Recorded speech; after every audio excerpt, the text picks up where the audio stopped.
लालू प्रसाद यादव ने मंच से कहा था कि यादव को जब भैंस नहीं पटक सका तो नरेंद्र मोदी पटकेगा, यादव टूटे वाला हो।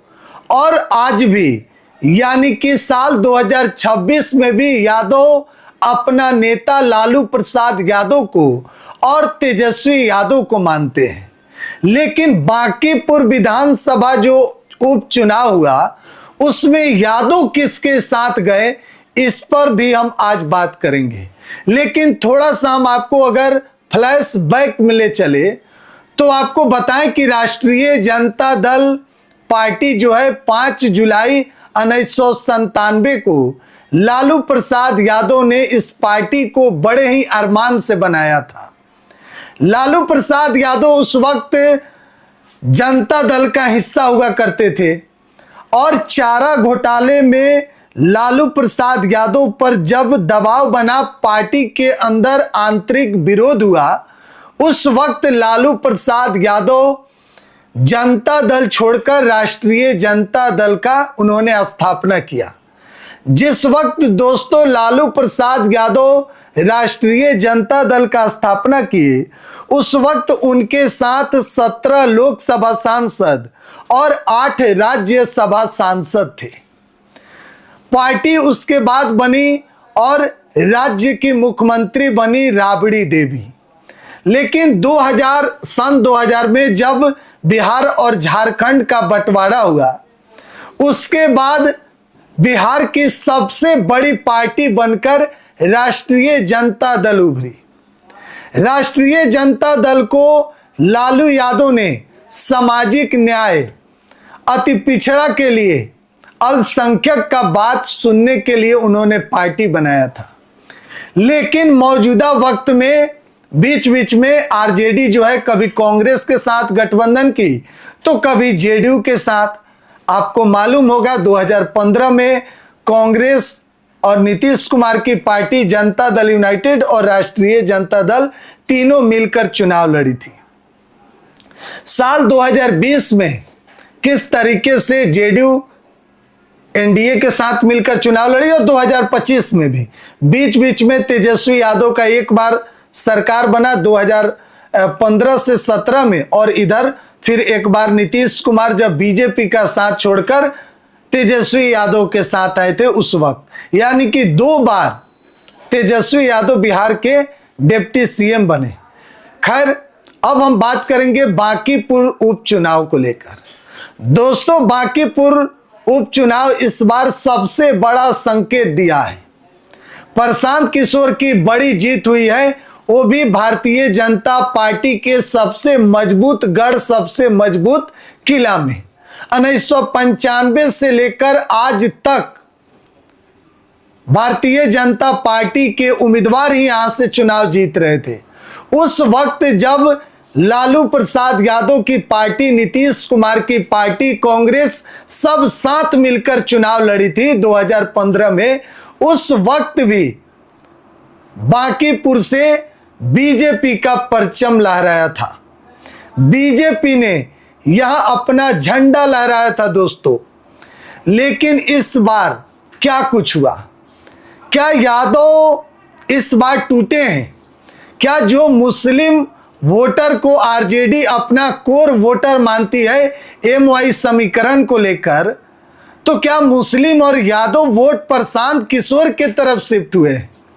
तो देखिए, आपको मालूम होगा कि वोट इस बार ना तो प्रशांत किशोर को जिताने के लिए था और ना ही आरजेडी को हराने के लिए।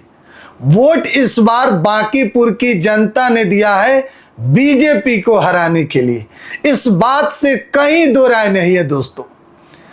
भारतीय जनता पार्टी अपने बूथ स्तर तक के लिए जाने जाती है और 422 बूथों में मात्र 22 बूथ पर भारतीय जनता पार्टी जीती और लगभग 400 बूथ पर भारतीय जनता पार्टी हारी है।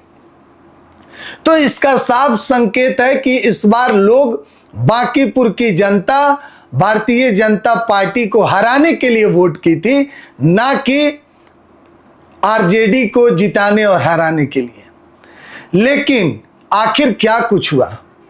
क्या कुछ हुआ कि राष्ट्रीय जनता दल की उम्मीदवार रेखा गुप्ता को इतना कम वोट आया?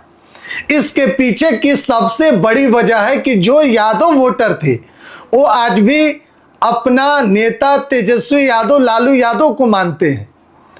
लेकिन बांकीपुर में जो चुनाव हुआ उसमें तमाम जो आरजेडी के भी वोटर थे उन्होंने देखा कि भाई इस बार बीजेपी को कौन हराएगा। चर्चा में प्रशांत किशोर थे। आरजेडी लास्ट वक्त में जब तेजस्वी यादव ने रोड शो किया उसके बाद से आरजेडी का वहां पर पूरी तरीके से देखा गया कि चर्चा में आई। उससे पहले राष्ट्रीय जनता दल बांकीपुर में उतना चर्चा नहीं था। तो अब तक उस वक्त प्रशांत किशोर रेस में थे, प्रशांत किशोर लड़ाई में थे। तो जो मुस्लिम वोटर हैं, जो यादव वोटर हैं, जो आरजेडी के कोर वोटर माने जाते हैं, उन्होंने देखा कि भाई प्रशांत किशोर को अगर हम वोट देते हैं तो भारतीय जनता पार्टी को हरा सकते हैं, क्योंकि रेस में प्रशांत किशोर है। और वही हुआ दोस्तों, लगभग जो वोटर हैं वह जनसुराज के तरफ शिफ्ट हो गए और जनसुराज मजबूत स्थिति से जीती और बीजेपी को उपचुनाव में हार का सामना करना पड़ा। कई हमने जब पत्रकारों से बातचीत किया शुरुआती दौर में तो उन्होंने कहा था कि देखिएगा अंत तक यह लड़ाई बीजेपी और राजद के बीच में हो जाएगी, क्योंकि प्रशांत किशोर के पास अपना कोई कोर वोटर नहीं है। लेकिन इस चुनाव में सारे समीकरण फेल हो गए और कहीं न कहीं राष्ट्रीय जनता दल के भी जो वोटर थे वो भी प्रशांत किशोर के तरफ शिफ्ट हुए हैं। इसमें कहीं से दो राय नहीं है दोस्तों।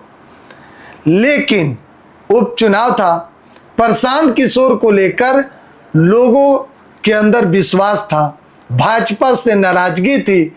चाहे भरत तिवारी का मामला हो, पटना के बंटी यादव का मामला हो, या फिर जैन जी जो युवा वोटर थे, पटना के सड़कों पर जिस तरीके से प्रशासन ने वाटर कैनन का इस्तेमाल किया, आंसू गैस के गोले छोड़े, लाठियां तक बरसाई, इन सभी चीजों का गुस्सा जो है, आक्रोश जो है जनता के बीच में था और लोगों ने बढ़ चढ़कर भाजपा के खिलाफ वोट किया। जनसुराज को नहीं, भाजपा के खिलाफ वोट किया। बहरहाल आप लोग क्या सोचते हैं कमेंट बॉक्स में अपनी प्रतिक्रिया जो है जरूर दीजिएगा। बिहार 100 देख रहे हैं, बहुत बहुत धन्यवाद।